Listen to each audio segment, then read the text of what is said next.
Hello friends, welcome back to my YouTube channel. Okay, so आज के इस video में हम देखने वाले हैं ब्लॉक एंड इनलाइन एलिमेंट के बारे में।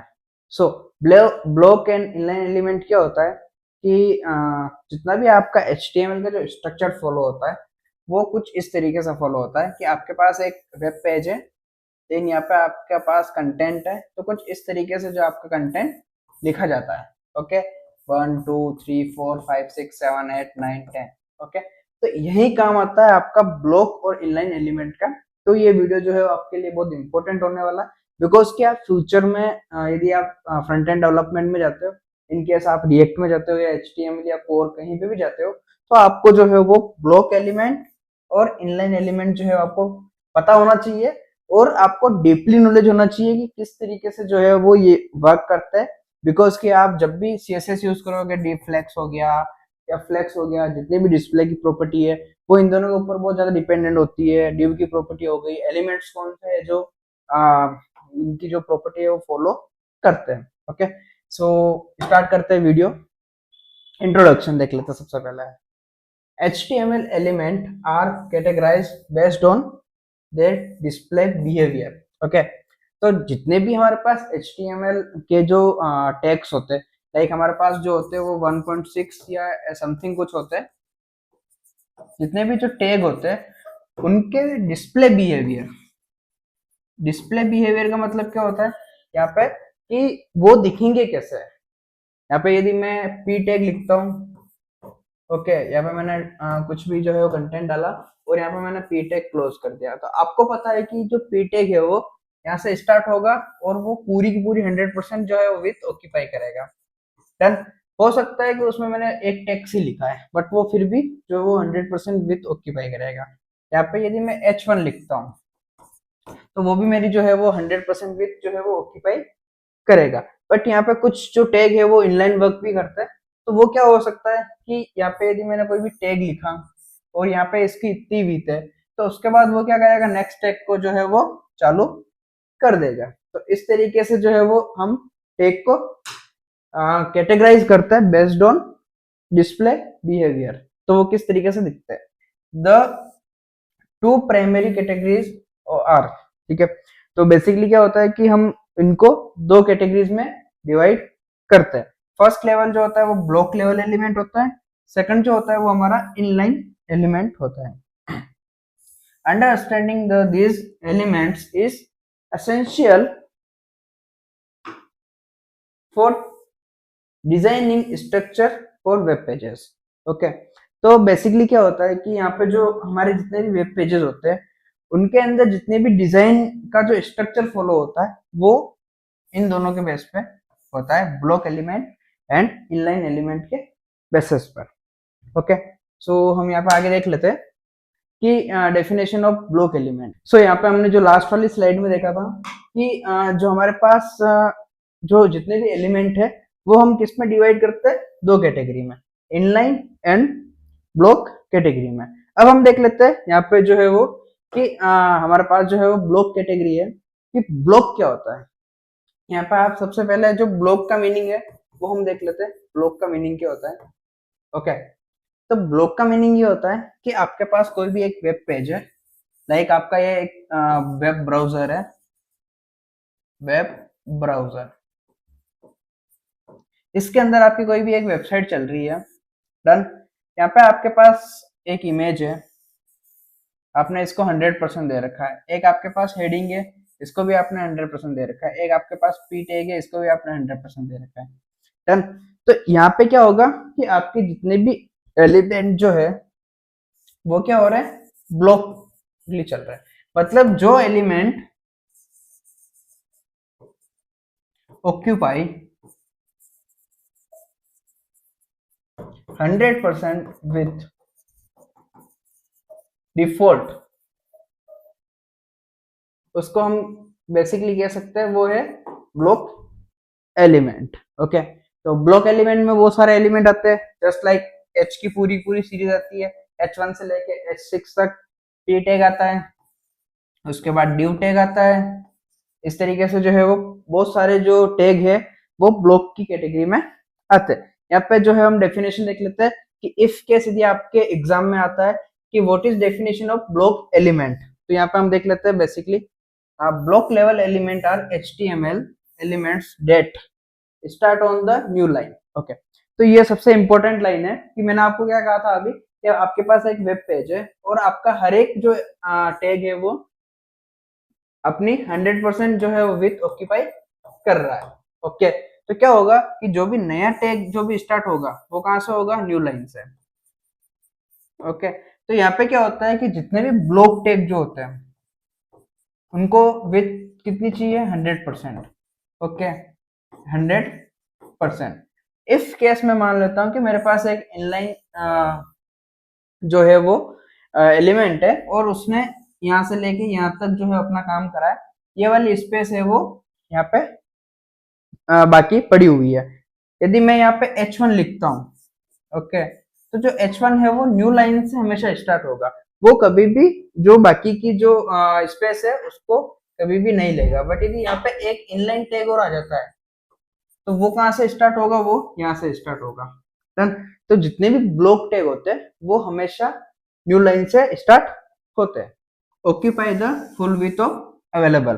तो इस लाइन का मीनिंग क्या है कि मान लो कि आपके पास एक ब्राउजर है, ओके, और यहाँ पे आपका एक वेब पेज चल रहा है, तो जितनी उसकी विथ है वो उसकी 100% जो है वो विथ ले लेगा।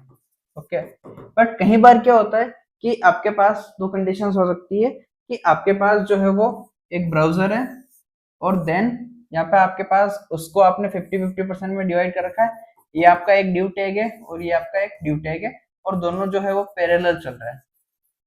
ओके, तो यदि आप इसमें H1 लिखोगे तो वो आपकी इस ड्यू की 100% विथ लेगा और यदि आप इसमें H1 लिखोगे तो वो इस ड्यू की 100% विथ लेगा। तो यहाँ पे जो हमारे पास अवेलेबल है उसका बहुत बड़ा मीनिंग है कि occupy the full with available, कि यहाँ पे जो हमारे इस ड्यू के अंदर जितनी भी फुल विथ अवेलेबल है उसका वो 100 विथ का 100% जो है वो ले लेगा। Okay, they are the mainly use to define the structure of the web page. Done. तो मैंने आपको सबसे पहले जो वीडियो स्टार्ट करा था हमने, तो वहां पे मैंने आपको एक बात कही थी कि आपके ब्लॉक एलिमेंट और जो इनलाइन एलिमेंट होता है वो बहुत इंपॉर्टेंट बिकॉज क्यों है, क्योंकि ये क्या करता है कि आपका जो स्ट्रक्चर है वेब का वो डिफाइन करता है कि आपका जो स्ट्रक्चर है वो किस तरीके से वर्क करेगा। आपका जो पूरा पूरा जो HTML का कोड है या फिर पूरा पूरा जो CSS का पार्ट है या सब कुछ, तो वो जो डिफाइन करता है वो करता है block element and inline element. Okay, यहाँ पे हम जो है वो नेक्स्ट स्लाइड देख लेते हैं, कैरेक्टरिस्टिक्स ऑफ ब्लॉक एलिमेंट। ठीक है, तो यहाँ पे क्या क्या विशेषता है वो हम देख लेते हैं। बेसिकली ऑलवेज बिगिन अ न्यू लाइन, तो जो ब्लॉक एलिमेंट होता है वो हमेशा नई लाइन से स्टार्ट होता है। यदि आपके पास कोई कभी भी क्वेश्चन आ रहा है, ठीक है, ब्लॉक एलिमेंट से रिलेटेड, तो आपको ये लाइन सबसे पहले याद होनी चाहिए कि हमेशा नई लाइन से स्टार्ट होता है वो। Okay, take up the entire width of the parent container. अब यहाँ पे पेरेंट और चाइल्ड कंटेनर क्या होता है, तो यहाँ पे हम थोड़ा सा पेरेंट कंटेनर यदि आ गया है तो हम थोड़ा सा डिस्कस कर लेते हैं पेरेंट कंटेनर के बारे में। पेरेंट कंटेनर, ओके, कंटेनर हम बाद में देखेंगे, कंटेनर एक अपने आप में बहुत बड़ा टॉपिक है। पेरेंट का मतलब ये होता है कि लाइक आपके पेरेंट्स हैं और उनके आप क्या हो, चाइल्ड। तो सेम लाइक HTML में भी क्या होता है कि जब भी आप कोड करते हो तो आप कोड किस तरीके से करते हो, यहाँ पे आपने ड्यू टैग यूज करा, ओके, देन इसके अंदर आप हो सकता है H1 यूज कर रहे हो, देन इसके अंदर हो सकता है आपने P टैग यूज कर रखा और इसके अंदर हो सकता है आपने BR टैग यूज कर रखा। डन। तो यहाँ पे H1 का पेरेंट कौन हुआ, ड्यू, यहाँ पे P का कौन हुआ पेरेंट, H1, यहाँ पे BR का पेरेंट कौन हुआ, P टैग।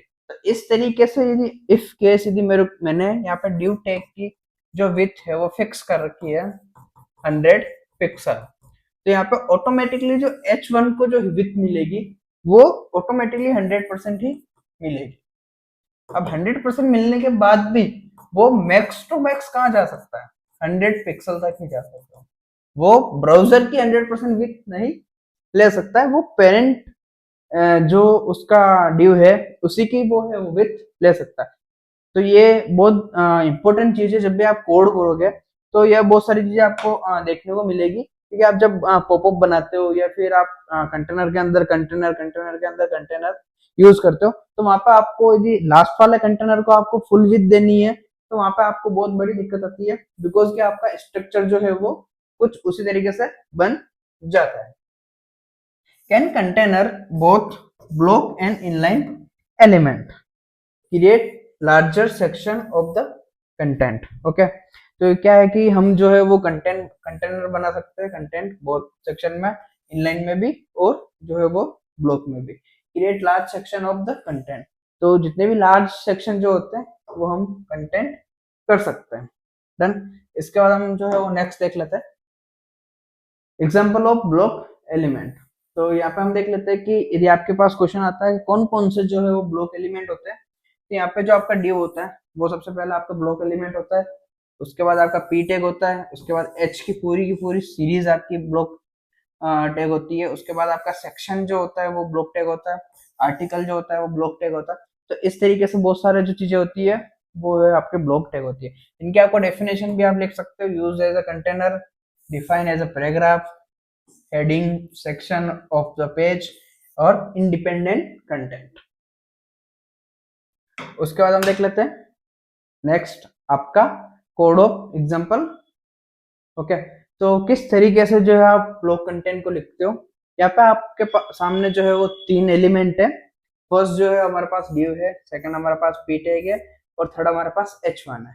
यहाँ पे आप देखोगे कि this is a block element, this is a paragraph और दिस इज अ हेडिंग। तो यहाँ पे इनका जो आउटपुट आएगा आपके सामने, इफ केस यदि मेरे पास ये ब्राउजर है, ये मान लेता हूँ मेरे पास एक क्रोम ब्राउजर है और मेरे को इसका आउटपुट देखना है, तो मेरे पास आउटपुट किस तरीके से आएगा यहाँ पे, this is a block element.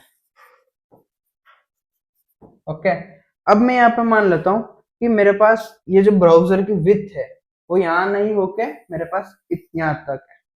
Done.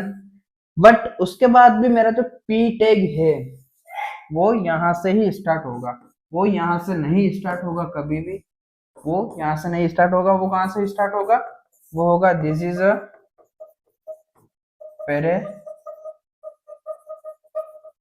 Paragraph tag. Okay, तो वो जो है वो न्यू लाइन से ही स्टार्ट होगा। डन। इसी तरीके से सेम आपका जो है वो h1 भी जो है वो इसी तरीके से स्टार्ट होगा।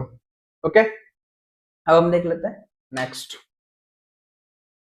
Definition of inline element.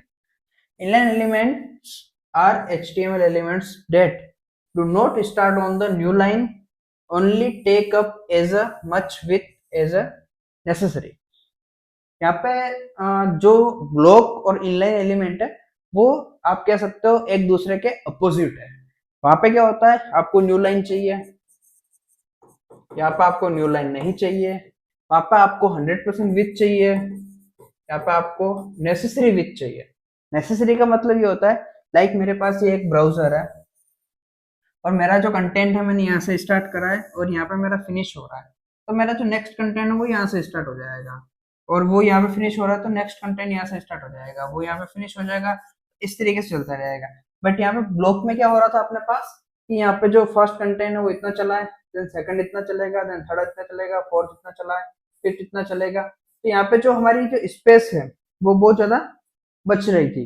But इस केस में हमारी जो स्पेस है वो ऑटोमेटिकली नेसेसरी जितनी भी विथ चाहिए ऑटोमेटिकली वो एडजस्ट हो जाएगा। तो ये सबसे बड़ा बेनिफिट होता है इनलाइन एलिमेंट लेने का, कि जब भी आपके पास बहुत सारी चीजें ऐसी हो कि आपको लग रहा है कि उसमें कंटेंट डायनेमिकली आ सकता है, वहां पे आप 90.9% जो है वो इनलाइन एलिमेंट यूज करते हो। Okay, do not start a new line. Okay, they are mainly use within text content. Okay, तो बेसिकली क्या होता है, जहां पे भी आपके पास टेक्स्ट कंटेंट ज्यादा होता है ना मेनली यूज, वहां पे आप इनलाइन एलिमेंट को यूज ज्यादा करते हो। यहाँ पे हम आगे चल लेते हैं,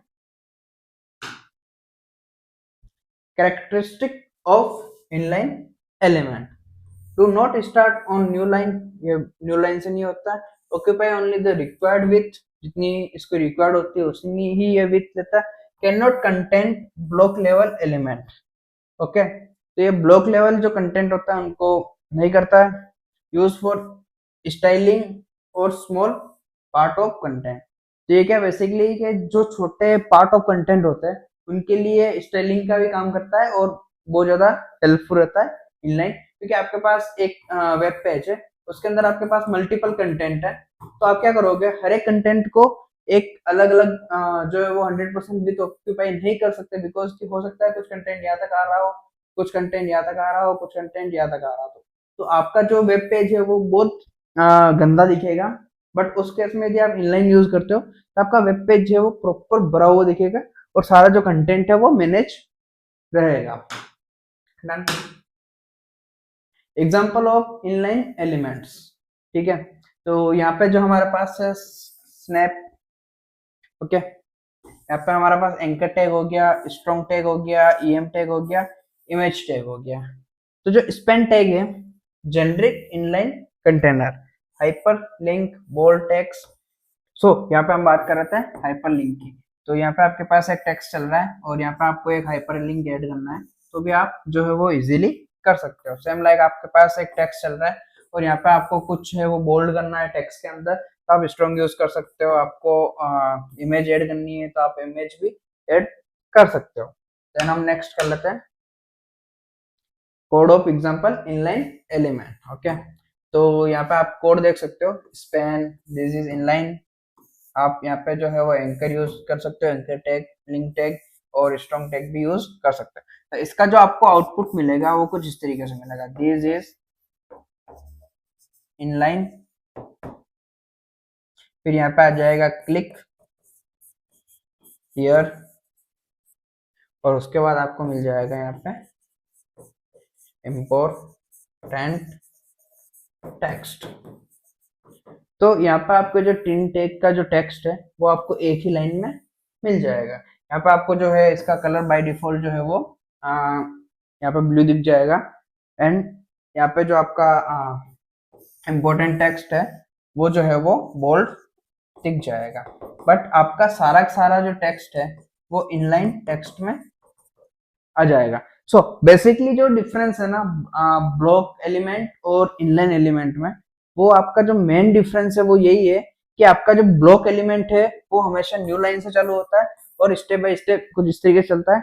बट जो इनलाइन है वो आपका जितनी विथ ऑक्यूपाइड चाहिए उसको उतनी ही विथ वो करेगा। देन जहां पे आपका प्रीवियस स्टेप खत्म होता है वहीं से आपका जो है वो नेक्स्ट स्टेप चालू हो जाता है, वो स्पेस नहीं छोड़ता है। यहाँ पे जस्ट आप देख सकते हो कि आपका जो ये टैग यहाँ पे खत्म हुआ है, नेक्स्ट टैग आपका चालू हो गया, देन यहाँ पे वो खत्म हुआ है एंड देन नेक्स्ट टैग चालू हो गया है और यहाँ पे जो आपका आउटपुट होगा वो एक ही लाइन में आपको दिख जाएगा। सो इसके बाद हम देख लेते हैं difference between block and inline element. Okay, तो बेसिकली क्या क्या फीचर होते हैं एलिमेंट के वो यहाँ पे देख लेते हैं। लाइन ब्रेक, विथ, यूजेस और एग्जाम्पल। तो ये चार कैटेगरीज में हमने डिवाइड करा है इनको कि ये हमारे पास चार फीचर है। उनमें से ब्लॉक में कौन कौन से होते हैं, start on new line. Block जो होता है वो न्यू लाइन से स्टार्ट होता है। इसकी जो होती है फुल विथ होती है, स्ट्रक्चर और लेआउट में ज्यादा काम आता है ये। और इसके जो एग्जांपल है वो div, p और h1 टैग है। ओके, फिर हम बात कर लेते हैं इनलाइन एलिमेंट की। Does not start one new line, only require with text, content, styling, span a strong. ठीक है, तो बेसिकली जो आपका जितना भी लेआउट होता है, ओके, लेआउट का मतलब ये होता है कि आपका जो मेन स्ट्रक्चर कि किस तरीके से जो आपका प्रोजेक्ट दिखेगा वो स्ट्रक्चर किससे यूज होता है, वो होता है आपका ब्लॉक एलिमेंट से। और जो अंदर आपके कुछ कुछ रिक्वायर्ड चीजें जो होती है लाइक जस्ट लाइक टेक्स्ट हो गया या छोटी मोटी चीजें, वो आप किससे मैनेज करते हो, इनलाइन एलिमेंट से। ओके, तो ये हमने डिफरेंस देख लिया। देन हम नेक्स्ट कर लेते हैं इसका। यहाँ पे हमारे पास है विजुअल अंडरस्टैंडिंग। तो किस तरीके से जो है वो हमको विजुअलाइजेशन होता है पी टैग का और इसका ब्लॉक टैग का और इनलाइन एलिमेंट का। ओके, तो यहाँ पे आप देखोगे डिव है हमारे पास ब्लॉक 1, ब्लॉक 2, यहाँ पे स्पैन, इनलाइन और इनलाइन 2। यहाँ पे आप देख सकते हो कि कुछ इस तरीके से जो हमारे पास कोड होता है और इसका जो हमारे पास आउटपुट आएगा, आउटपुट, ओके, तो यहाँ पे आएगा फर्स्ट वाले में ब्लॉक 1 और यहाँ पे आएगा ब्लॉक 2, ओके, और यहाँ पे आएगा इनलाइन 1 और इनलाइन 2। तो ये डिफरेंस होता है विजुअलाइजेशन में कि आपको जो है वो ब्लॉक एलिमेंट कुछ इस तरीके से दिखेगा और इनलाइन एलिमेंट कुछ इस तरीके से दिखेगा। तो हम देख लेते हैं real life analogy, okay. Block element are like container और boxes, inline element are like words inside a sentence, okay. तो यहाँ पे जो है वो बहुत इंपॉर्टेंट लाइन है कि ब्लॉक एलिमेंट जो होता है वो क्या होता है, एक कंटेनर या बॉक्स की तरह होता है। अब कंटेनर का मतलब क्या समझते हो आप, कि आपके पास एक कंटेनर है जिसके अंदर हो सकता है मल्टीपल कंटेनर हो या फिर मल्टीपल बॉक्सेस हो। जस्ट लाइक आपके पास एक कंटेनर है, ये कंटेनर है आपके पास एक, इसके अंदर आपने बहुत सारी जो है वो कार्ड्स भर दी, तो कंटेनर के अंदर आप कुछ भी कर सकते हो। बॉक्स है, बॉक्स के अंदर आप कुछ भी कर सकते हो, कुछ भी आपने 20 लैपटॉप्स भर दिए या कुछ भी आपने डाल दिया, तो वहां पे क्या होता है, कंटेनर और बॉक्सेस होता है। बट जो इनलाइन एलिमेंट होता है वो क्या करते हैं बेसिकली, वो वर्ड्स के लिए काम आता है कि इनसाइड जितने भी वर्ड्स होते हैं सिंटेक्स के अंदर, बेसिकली क्या होता है कि आप जो भी एक बॉक्स बनाते हो, अब बॉक्स का आपका हो गया कंटेनर, डन। अब कंटेनर के अंदर हो सकता है कि आपने एक चीज ऐसी डाली हो जिसमें आपको कुछ लिखना है, ओके, तो वहां पे आपके क्या इनलाइन एलिमेंट जो टैग है वो काम आएंगे। सो बेसिकली यहाँ पे जो नए डेवलपर होते हैं वो क्या गलती करते हैं कि उनको ये पता ही नहीं होता है कि कौन सा जो है वो ब्लॉक एलिमेंट है और कौन सा जो है वो इनलाइन एलिमेंट टैग है। तो उसकी वजह से क्या होता है कि जहाँ पे उनको इनलाइन एलिमेंट टैग यूज करना होता है वहां पे वो ब्लॉक यूज कर लेते हैं, जहाँ पे उनको ब्लॉक यूज करना होता है वहां पे वो इनलाइन टैग यूज कर लेते हैं। यहाँ पे आप देखोगे कि placing block element inside inline element, तो कई बार क्या होता है कि ये चीज भी होती है कि आप जो है वो ब्लॉक एलिमेंट के साथ साथ इनलाइन एलिमेंट भी यूज कर लेते हैं जहाँ पे आपको यूज नहीं करना होता है, okay. Misusing inline element for layout design, आप कई बार जो है वो लेआउट डिजाइन के लिए इनलाइन टैग यूज कर लेते हैं जो आपको नहीं करना होता है basically. Not understanding default display behaviour, तो कई बार आपको डिस्प्ले बिहेवियर भी पता नहीं होता है कि कौन से जो टैग है वो इनलाइन होते हैं, कौन से जो टैग है वो ब्लॉक एलिमेंट होते हैं, ओके। यहाँ पे हम देख लेते हैं CSS display property. The display behaviour of element can be modify using CSS. So basically क्या होता है कि जितने भी हमारे पास टैग होते हैं वो चाहे भले इनलाइन हो या हो सकता है वो ब्लॉक एलिमेंट हो, ओके, हम उनको जो है वो उनकी प्रॉपर्टी चेंज कर सकते हैं। यदि हमको इनलाइन को ब्लॉक बनाना है तो भी हम बना सकते हैं, ब्लॉक को इनलाइन बनाना है तो भी बना सकते हैं, या हम ब्लॉक और इनलाइन दोनों में से किसी को भी हम इनलाइन और ब्लॉक भी बना सकते हैं। This allow flexibility in layout design. इसकी मदद से हम क्या कर सकते हैं कि हमारा जो लेआउट है उसमें हमको फ्लेक्सिबिलिटी मिल जाती है कि हम किसी भी तरीके से मॉडिफाई करवा के सारी की सारी चीज जो है वो मॉडिफाई करके हम वो उसको यूज कर सकते हैं।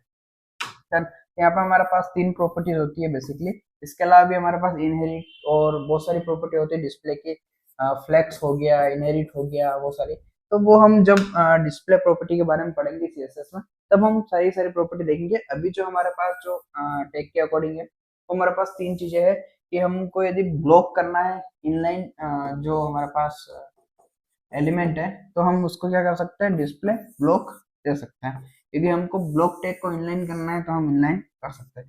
यदि हमको किसी भी टैग को ब्लॉक हो या इनलाइन हो उसको ब्लॉक इनलाइन करना हो तो भी हम जो है वो कर सकते हैं। देन हम यहाँ पे नेक्स्ट कर लेते हैं, ओके। तो यहाँ पे आप देखोगे block and inline element are fundamental to HTML, okay. So basically क्या होता है कि जब भी आप HTML सीखते हो या फिर आप HTML या फ्रंट एंड में कभी भी काम करते हो तो आपको ब्लॉक और इनलाइन एलिमेंट के बारे में पता होना बहुत इंपॉर्टेंट है। अब यहाँ पे क्या होता है, बहुत सारे लोग जो है वो छोटा सा कहीं से वीडियो देख लेंगे, या फिर हो सकता है आपने थोड़ा सा पढ़ लिया कि ब्लॉक क्या होता है और इनलाइन क्या होता है। नॉर्मली सबको पता होता है कि न्यू लाइन से जो चालू हो रहा है वो ब्लॉक होता है, और जो कहीं से भी चालू होता है वो इनलाइन होता है। बट इसके अलावा भी जो है वो हमने बहुत सारी चीजें डिस्कस करी है इस वीडियो में, कि किस तरीके से जो है वो इनलाइन हमको क्यों यूज करना चाहिए, स्ट्रक्चर में यूज करना चाहिए, या बहुत सारी चीजें। तो वहां पे भी आपको ध्यान देना पड़ता है। इसलिए जो हमारे ब्लॉक और इनलाइन एलिमेंट होते हैं वो फंडामेंटल तो HTML होता है, कि आपका जो कोर पार्ट होता है उसके अंदर जो है वो ये दोनों एलिमेंट आते हैं। Block element define structure. अब बेसिकली क्या होता है कि जितने भी ब्लॉक एलिमेंट है वो कहाँ काम आता है, स्ट्रक्चर डिफाइन करने के लिए। तो बहुत सारे जो डेवलपर होते हैं वो क्या गलती करते हैं, उनको जो है वो कंटेंट में भी यूज कर लेते हैं। ओके, तो वहां पे क्या होगा कि वो आपकी वेबसाइट के स्ट्रक्चर को इफेक्ट करेगा, आपकी वेबसाइट के SEO को इफेक्ट करेगा, आपके डेवलपमेंट को इफेक्ट करेगा, एंड आपके लोडिंग स्पीड को भी इफेक्ट करेगा कहीं ना कहीं। तो ये सारे कुछ जो है वो इम्पोर्टेंट फैक्ट्स होते हैं, उसकी वजह से हमको जो है वो ब्लॉक एलिमेंट जितने भी है वो सारे सारे जो है वो हमको स्ट्रक्चर के लिए ही यूज करना चाहिए। Inline element define content with in structure. Okay, तो जितने भी कंटेंट होते हैं उसके लिए हम क्या करते हैं, इनलाइन करते हैं। अब मान लीजिए आपने यहाँ पे एक स्पेन टैग लिया और इसके अंदर आपने एक ड्यू टैग लिख लिया, इसके अंदर आपने एक वापस स्पेन टैग लिया, और इसके अंदर आपने वापस एक जो है वो H1 लिख लिया। तो अब आप सोचो कि इसको आप मैनेज कैसे करोगे। डन।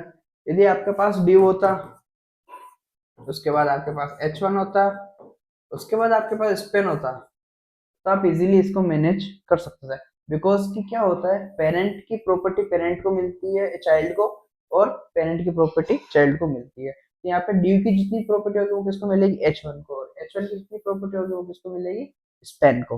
ओके, तो यहाँ पे क्या होता है, जो फ्लो होता है वो कुछ इस तरीके से होता है। ठीक है, तो इसलिए हमको क्या करना होता है, सबसे पहले हमको ब्लॉक यूज करना होता है, ब्लॉक एलिमेंट, देन हमको इनलाइन एलिमेंट उसके अंदर यूज करना होता है। कभी भी इनलाइन एलिमेंट के अंदर ब्लॉक एलिमेंट यूज नहीं करना होता है। Proper understanding help in creating well organised web pages.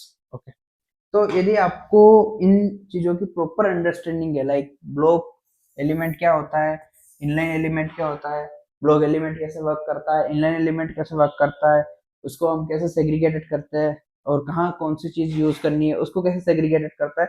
तो यदि आपको वो सारी चीजें पता होगी तो आप क्या करोगे, एक वेल ऑर्गेनाइज्ड वेब पेजेस बनाओगे। डन। उसके बाद हम देख लेते हैं next part, short short exam answer. Okay, बहुत शॉर्ट एग्जांपल है, वो की वही जो चीज जो हमने पूरे वीडियो में कवर करी है वो हम यहाँ पे 3 लाइन के अंदर कवर करने वाले हैं। Block elements are HTML elements. Okay, तो ब्लॉक एलिमेंट्स क्या होते हैं, HTML एलिमेंट्स होते हैं। तो जो ब्लॉक एलिमेंट्स होते हैं, ठीक है, वो क्या होते हैं कि हमेशा न्यू लाइन से स्टार्ट होते हैं ब्राउजर में। Done. And occupy the full with. ये क्या करते हैं, आपके जितनी भी विथ है उसकी 100% विथ ऑक्यूपाई करेंगे। अब यहाँ पे क्या हमारे पास एक क्वेश्चन आता है कि यहाँ पे मेरे पास एक वेब ब्राउजर है। ओके, यहाँ पे मैंने कुछ करा है, यहाँ पे मैंने 2 सेक्शन ले लिए, और यहाँ पे मैंने कुछ लिखा है, यहाँ पे मैं एक H1 यूज करता हूँ। ओके, अब यहाँ पे H1 जो है वो हमको पता है कि ब्लॉक एलिमेंट है। ओके, तो इसके अकॉर्डिंग जो है वो विथ कितनी होनी चाहिए इसकी, 100%। यदि मैं यहाँ पे लिखता लिखता लिखता जाऊंगा तो क्या ये इस वाली लाइन से आगे जा पाएगा, यदि मैंने ऊपर ऑलरेडी पेरेंट में इसको 50% कर रखा है, नहीं जा पाएगा। बिकॉज कि ये जो 100% विथ लेता है वो पेरेंट के अकॉर्डिंग लेता है, कि यदि ऑलरेडी ऊपर आपने पेरेंट को यदि 300 पिक्सल फिक्स कर रखा है तो इसकी 100% जो है वो मैक्स 300 पिक्सल हो सकती है।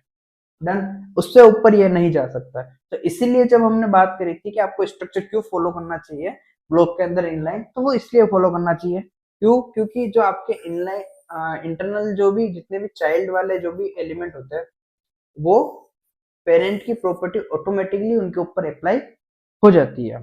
Okay, full width of a container. तो कंटेनर का मतलब ये होता है कि आपके पास एक कंटेनर है, आपके पास एक बक्सा है, अब बक्से में आपने 4 बक्से रख लिए 1/4 करके, और उस बक्से के अंदर आपने 2 बक्से और डाल दिए, तो वो 2 बक्से उन बक्सों के अंदर ही आएंगे, वो पूरे बक्से की विड्थ नहीं ले सकते।